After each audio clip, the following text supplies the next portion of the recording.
نماز استخارہ اور اس کا طریقہ۔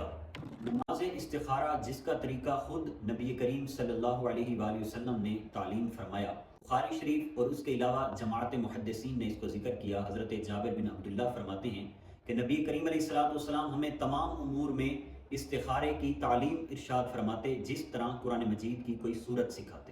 اب وہ طریقہ کیا ہے، وہ طریقہ سنیے۔ نبی کریم علیہ السلام نے وہ طریقہ بیان کیا۔ 2 رکعت نماز نفل استخارہ کی نیت سے پڑھنی ہے، اور اس میں مستحب یہ ہے کہ پہلی رکعت میں سورہ کافرون اور دوسری میں سورہ اخلاص یعنی قل هو اللہ احد یہ پڑھا جائے۔ 2 رکعت یہ نفل پڑھنے کے بعد دعائے استخارہ پڑھنی ہے۔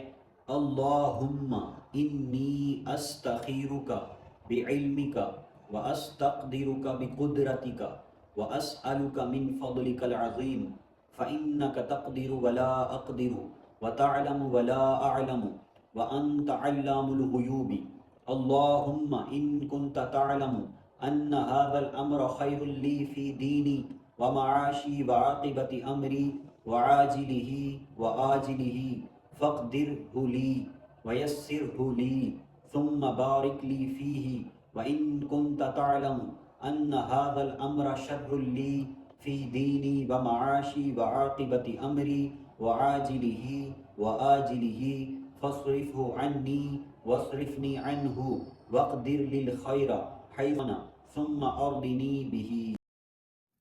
آپ اپنے وہ اس کام یا حاجت کا ذکر کرے جس کے بارے میں وہ اللہ تبارک و تعالی سے استخارہ اور مشورہ کر رہا ہے۔ اس دعا کے اول آخر ایک مرتبہ درود پاک پڑھا جائے۔ انشاءاللہ تعالی اس طرح نماز استخارہ پڑھ لینے کے بعد اللہ تبارک و تعالی جو کام اس بندے کے لیے بہتر ہوگا اس کے اسباب پیدا کر دے گا، یا اس کے دل میں اللہ تبارک و تعالی جو بہتر ہوگا وہ ڈال دے گا۔